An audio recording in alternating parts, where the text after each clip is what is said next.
Boa noite a todos. Essa frase, vós sois deuses, foi uma frase dita por Jesus, que até hoje, desde os tempos em que ela foi dita, causa uma certa impactação. Quando as pessoas estavam maravilhadas, especialmente aqueles que estavam bem próximos de Jesus, daquilo que ele fazia, ele disse: não vos admireis, porque isso que eu faço, vós podeis fazer, e até muito mais. Vós sois deuses. 2000 anos se passaram e nos perguntamos: nós somos deuses em que sentido? As religiões cristãs, inicialmente ramificadas a partir de uma deturpação intencional, a partir do ano 105, 107 da era cristã, que foram se estabelecendo de uma forma universal, propuseram que a religião constituída seria a salvação das pessoas. E a frase "fora da igreja não há salvação" se estabeleceu desde então, desde aqueles dias até os dias atuais. E as pessoas, de um modo geral, continuam sendo fiéis à igreja e não a Jesus. Jesus, então, seria fiel. Jesus, então, seria enganador. Jesus seria autêntico, porque ele disse tal coisa: vós sois deuses. E o que aconteceu de lá para cá? O cristianismo tomou conta do mundo, usou todos os recursos possíveis e imagináveis, se tornou um poder político, comandou os governantes, comandou os exércitos, tentou e tenta destruir as demais religiões. E aí ficamos nós com a questão: nós somos deuses em quê? Eu estou falando de nós cristãos. Mas Jesus previu que tudo isso iria acontecer. As suas profecias deixam claras as suas ideias de que tudo transcorreria dessa forma. A deturpação, a apoderação indevida do seu nome. Muitos iriam dizer: Senhor, Senhor, apenas da boca para fora. Jesus passou a ser a expressão mais pública, mais requisitada, mais rentável do planeta. Hoje quem ganha mais dinheiro é quem usa o nome de Jesus para ganhá-lo. E Jesus disse: olha, haverá esse tempo. Ele profetizou, ele em seu Apocalipse revelou que seria assim. Em vários lugares as pessoas iam dizer: ei, venham, venham, corram para cá. Jesus está aqui, ele vai te curar, ele vai te salvar. Mas no fundo, o que todos querem é dinheiro. Arrancar dinheiro dos fiéis. A propósito disso, se percebeu que entre as ramificações cristãs do mundo atual, aquela que menos arrecada dinheiro é o Espiritismo. E é a que mais utiliza bem o dinheiro arrecadado. Se o Espiritismo arrecada por mês R$3.000, R$3.000 são revertidos para a caridade. Salvo algumas desagradáveis, infelizes deturpações, desvios, que são pequenos, mas são graves em relação à proporção de honestidade que existe dentro do Espiritismo.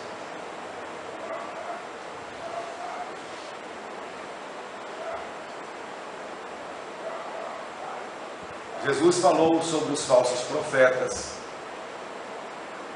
E Allan Kardec vem a ponderar sobre o slogan "Fora da igreja não há salvação". Alguém aqui poderia dizer que só vai ser salvo se frequentar o Centro Espírita Fraternidade? Com certeza ninguém poderá dizer isso, porque nunca ninguém disse isso aqui.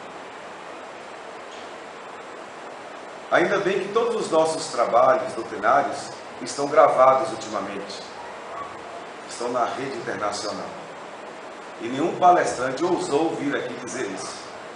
Ou ousou pedir dinheiro ao frequentador. Aliás, existe um acordo ético de quase 20 anos aqui, no nosso caso, em Brumado, Centro Espírita Fraternidade, especificamente, Sociedade Espírita Albertino Marques Barreto, que nós não podemos sequer oferecer bilhetes das campanhas promocionais sociais que são realizadas aqui para manter os trabalhos, que todos sabem que existem, estão aí, de portas abertas para quem quiser ver, sem qualquer intenção de exibicionismo. O trabalho fala por si. E mesmo assim, nós não podemos, nenhum dirigente, oferecer qualquer bilhete para quem vem aqui para a reunião pública para ouvir a mensagem.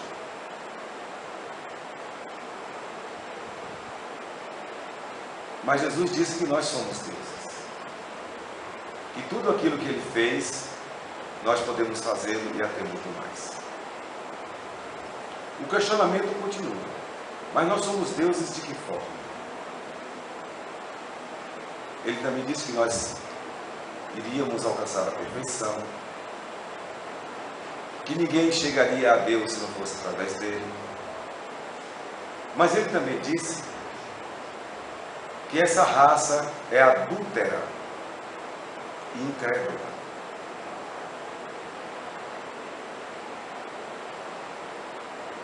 E no capítulo 17 do Evangelho segundo o Espiritismo, e tem sido alvo das reflexões do nosso grupo de desenvolvimento mediúnico este mês, especificamente, esse capítulo está nos colocando diante de várias reflexões a respeito das nossas possibilidades humanas.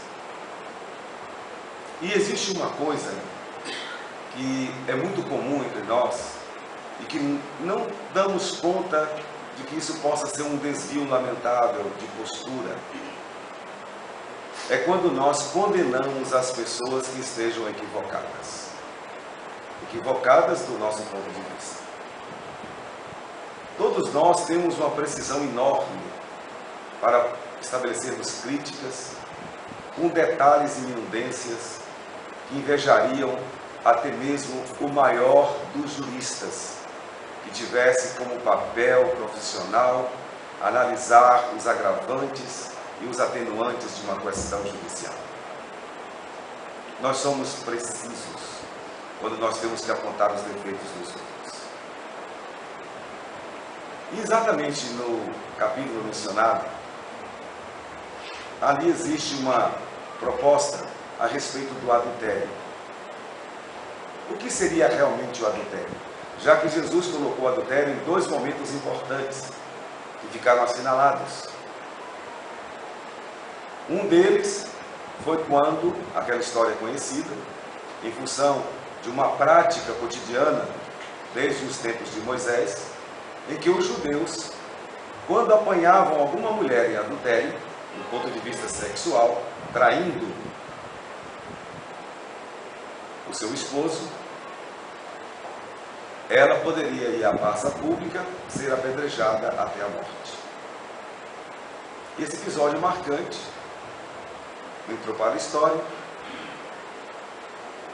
E quando quiseram que Jesus também pegasse uma pedra para cumprir a lei, porque já havia uma intenção de fazer com que Jesus estivesse numa situação vexatória para ser condenado, os sacerdotes da época não queriam que Jesus permanecesse por mais tempo, influenciando as pessoas a pensarem de forma legítima.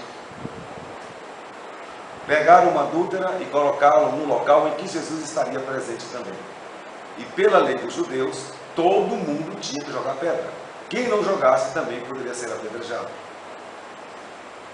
E Jesus foi convidado a atirar a primeira pedra. A cena estava exposta.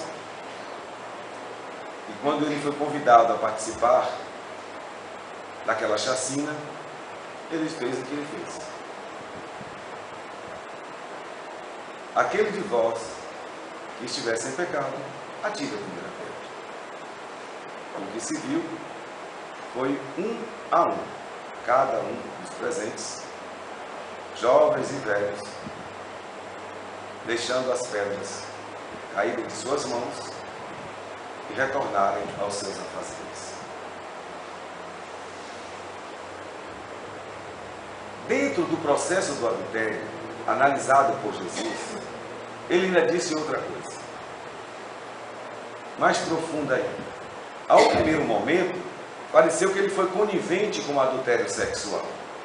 E num segundo momento ele disse, olha, não é só aquele que trai que está cometendo adultério, mas qualquer pessoa que pense mal do seu irmão cometeu adultério. Dentro da lei de igualdade, dentro de uma reflexão profunda e séria, nós somos todos iguais quando se trata de preconceitos e condenações.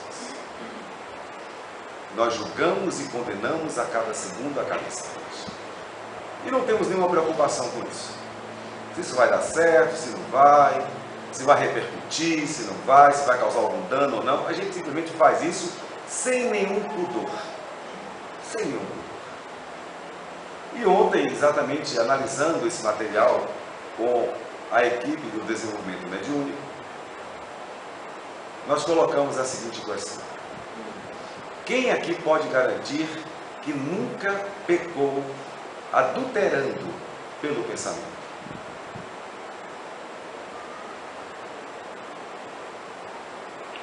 A questão colocada, o silêncio foi também semelhante ao que estamos vivenciando agora, porque no fundo todo mundo viu o que viram e sentiram aquelas pessoas quando Jesus disse que quem tivesse sem pecado que atirasse a primeira pedra.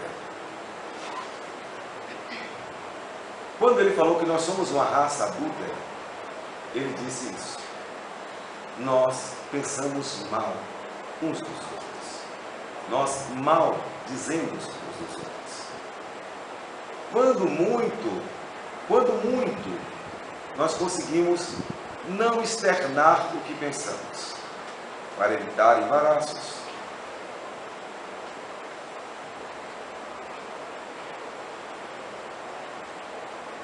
Essa semana, nós vivenciamos na nossa atividade profissional uma coisa que nos fez refletir bastante, ainda está nos colocando a refletir. Duas pessoas vizinhas, morando numa casa térrea, no pavimento superior uma outra casa, dividida dentro dos conformes da edificação, mas que todos compartilhavam o mesmo sistema geral de esgoto. É muito comum em qualquer prédio, qualquer situação coletiva. Quando alguém precisou fazer uma manutenção na referida rede, conversou com o vizinho naturalmente e iria levar um profissional para fazer a tal manutenção. Quando o profissional chegou, o vizinho disse, não, aqui você não entra.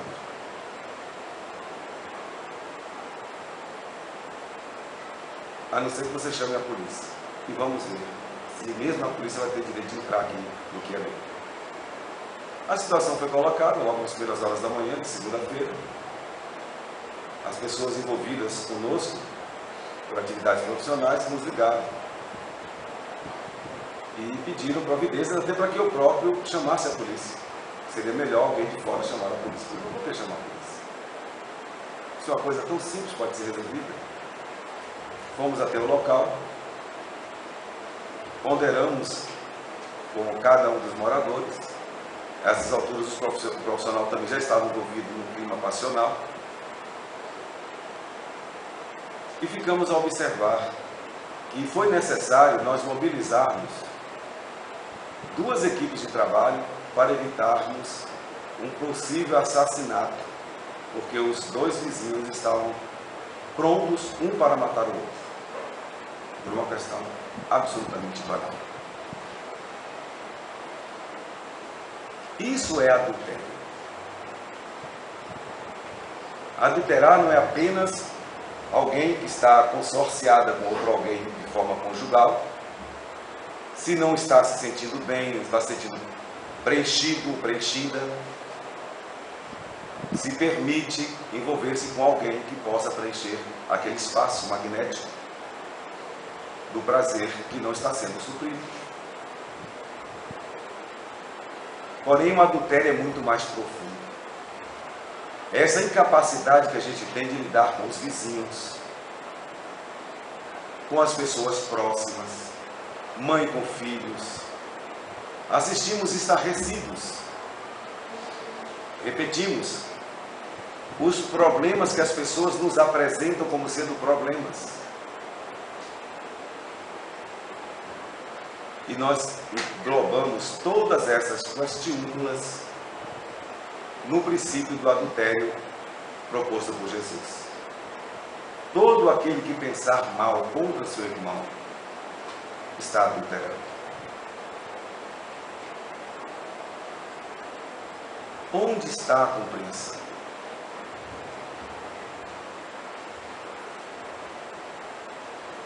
Jesus, ele é alvo da maior deturpação existente na história do planeta Terra. Ele é explorado todos os dias pelas igrejas que reúnem multidões, igrejas que anunciam que Jesus está presente para curar todos os males. E, naturalmente, há a solicitação de que deixem ali o dinheiro.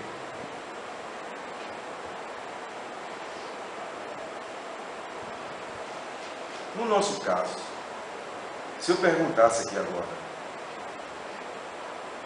alguém aqui tem idoneidade moral em relação àquilo que pensa para dizer que não é adúltero ou adúltera?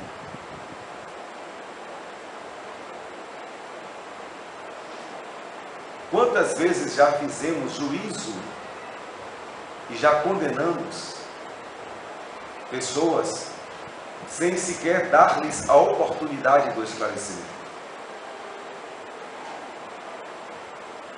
Em nossas sessões mediúnicas da semana, apareceram entidades nos falando sobre este assunto. Espíritos que estão assustados, regiões de sombras e sofrimentos, que não sofreram qualquer punição, qualquer condenação pelas leis humanas.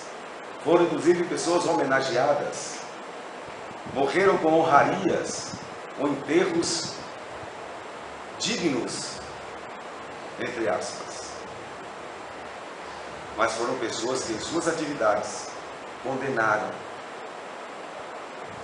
puniram e usaram as suas influências para cometerem crimes. Quando se fala em crimes, atualmente nós temos um dado estarrecedor de que o maior crime que se comete aqui não é aquele crime que todo mundo está com medo, daqueles ladrões que estão envolvidos com drogas, que roubam celulares, roubam as pessoas de forma banal, em qualquer lugar, em qualquer situação, independente de estarem ou não sendo vistos, ou estarem ou não sendo filmados, porque são pessoas que estão num grau de consciência fora do comum. Os crimes do colarinho branco, milhões e milhões e milhões e milhões dos dinheiros dos impostos que são desviados, não causam choque para ninguém. Se causasse, todo mundo hoje já tinha retirado a presidente da República do seu lugar e toda a sua corte. Alguém aqui está incomodado com isso? Nem um pouco. Nem um pouco. Tanto faz.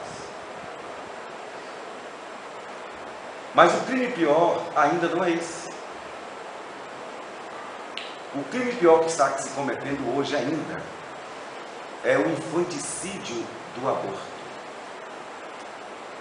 onde as famílias se reúnem em reuniões ditas sérias para decidirem que a jovem que ficou grávida sem planejamento deve submeter-se ao aborto. Esse é o maior crime que se comete hoje no nosso planeta. E, em grande parte, com o aval das leis aprovadas pelos senadores e os deputados. Aqui no Brasil, esse governo famigerado também está tentando fazer o mesmo. Fazer com que quem mata a criança não seja tido como criminoso. Nós estamos vivendo, sem dúvida, o pior período da história. Mas é a transição planetária. Mas, ao mesmo tempo, a gente observa a indiferença moral.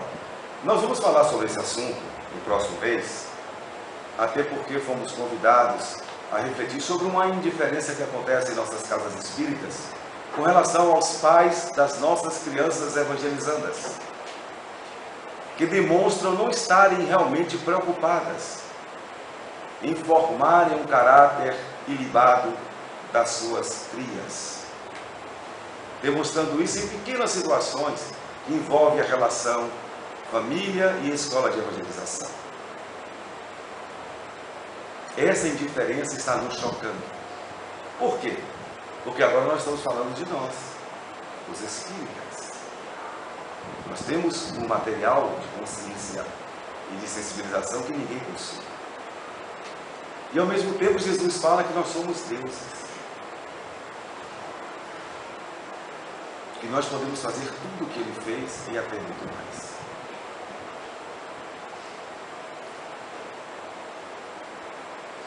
Sem dúvida que Jesus não estava enganado. Quando Ele falou que nós somos deuses, é porque nós somos deuses, sim. Mas nós precisaremos usar a nossa inteligência, dada por Deus, o principal atributo da alma. Precisaremos usar a sensibilidade moral para termos coragem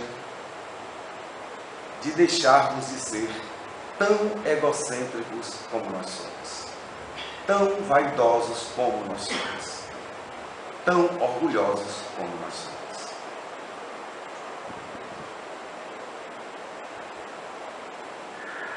Quando a gente vai citar as pessoas que entenderam que são deuses e perceberam que serem deuses na concepção cristã significa abrir mão de si mesmos para pensar primeiramente no outro, nós temos uma dificuldade para citar quem realmente entendeu isso até agora. Nós temos sempre esse cuidado de observar as citações quando os expositores estão falando desse tema. A gente cita Francisco de Assis, a gente cita Madre Teresa de Calcutá, a gente cita Irmã Dulce, a gente cita Chico Xavier,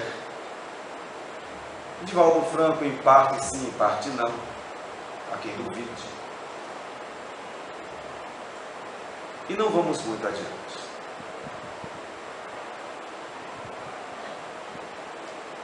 O encorajamento que o Espiritismo está tentando nos dar é adequado ao nosso momento evolutivo. O Espiritismo está nos dando uma oportunidade ímpar de derrubarmos definitivamente a máscara da hipocrisia. De deixarmos de ser adúlteros conscientes. Ah, por que conscientes? Porque o espírita não é um adúltero inconsciente. O espírita é um adulto consciente.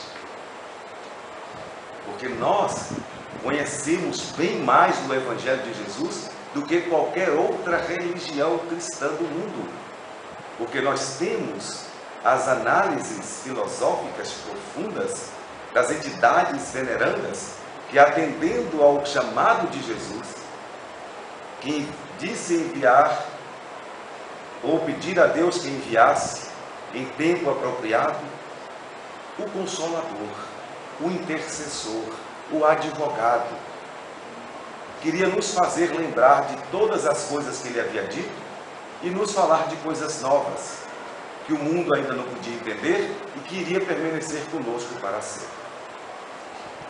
Então, como cristãos, o nosso adultério tem um peso extraordinário.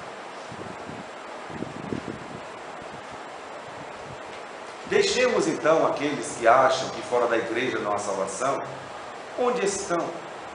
No conforto ilusório ou mal intencionado em que se encontram, como pessoas nitidamente gananciosas e nihilistas. Mas vamos falar de nós. Nós somos deuses, sim. Nós podemos amar e amar muito. Nós temos motivações para perdoarmos e a perdoarmos muito. Nós temos condições de abandonar definitivamente esse famigerado apego à matéria e a coisas que não valem absolutamente nada, para cultivarmos tão somente as riquezas verdadeiras. E exatamente esta semana que passou, nós trabalhamos um assunto matemática com os nossos alunos do Educadade Esperança, utilizando o dinheiro como referência, já que o dinheiro é um elemento que interessa a todos. Nós estamos impregnados da necessidade de tocarmos em dinheiro. Para tudo é o nosso sistema. Contamos a história do dinheiro, de onde vem a palavra salário e outras informações adicionais próprias dos acontecimentos que nos trouxeram até aqui. O pecúnio e assim por diante. Mas nós concluímos, depois de todo o trabalho feito, histórico, geográfico, observando critérios de formações de palavras, o NH e coisas do tipo, e fomos à conclusão. E agora? O dinheiro é tão bom, é importante, todo mundo corre atrás dele todos os dias, mas fizemos a seguinte pergunta: o que é que você pode comprar nos supermercados, nas quintandas, nas mercearias? E todo mundo descreveu uma infinidade de produtos necessários ou supérfluos que nós podemos adquirir. E fizemos a outra colocação: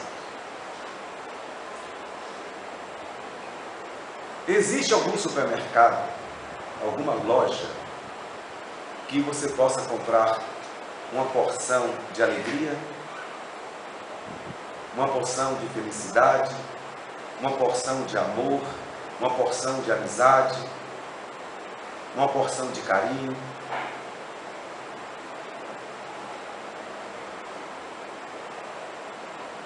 E claro, mesmo com a pouca idade, as crianças entenderam que o dinheiro não pode fazer ninguém feliz, porque a felicidade depende exclusivamente destas riquezas.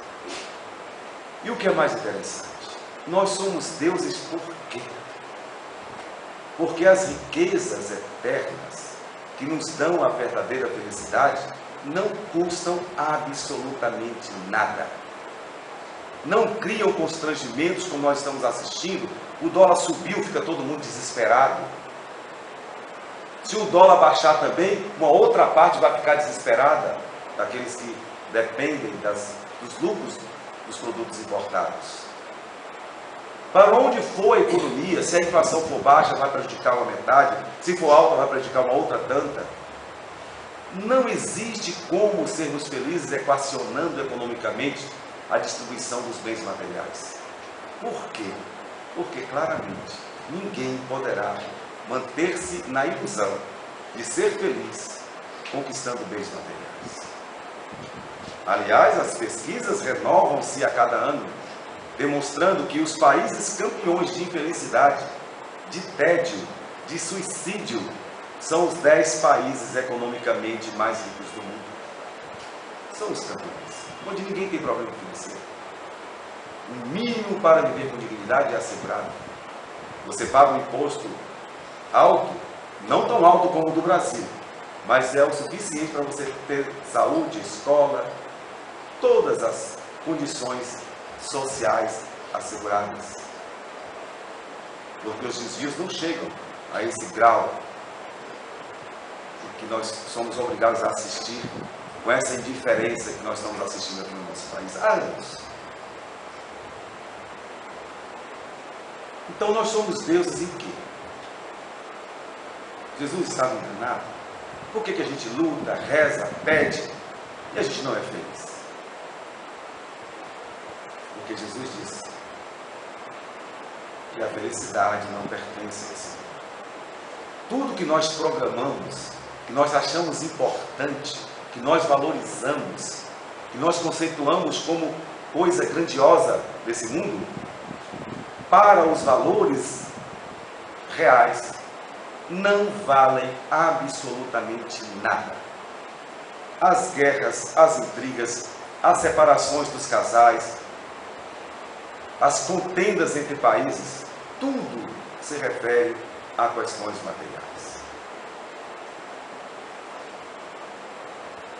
E alguém poderia ter nos questionar, mas Valfrido, o amor não enche barriga.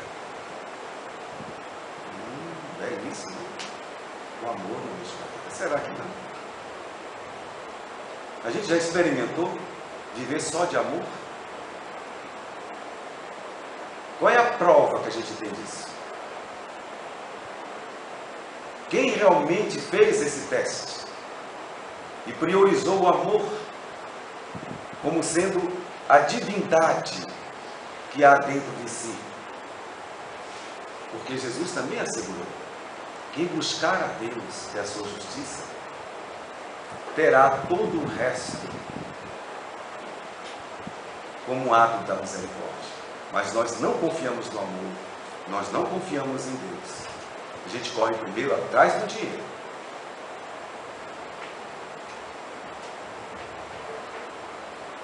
Mas se Jesus disse que nós somos deuses, com certeza, um dia nós vamos descobrir se ele estava certo ou se ele estava errado. Enquanto permanecemos com o direito que nós temos de duvidarmos, inclusive de Jesus. E obrigado a todos pela respeitosa atenção.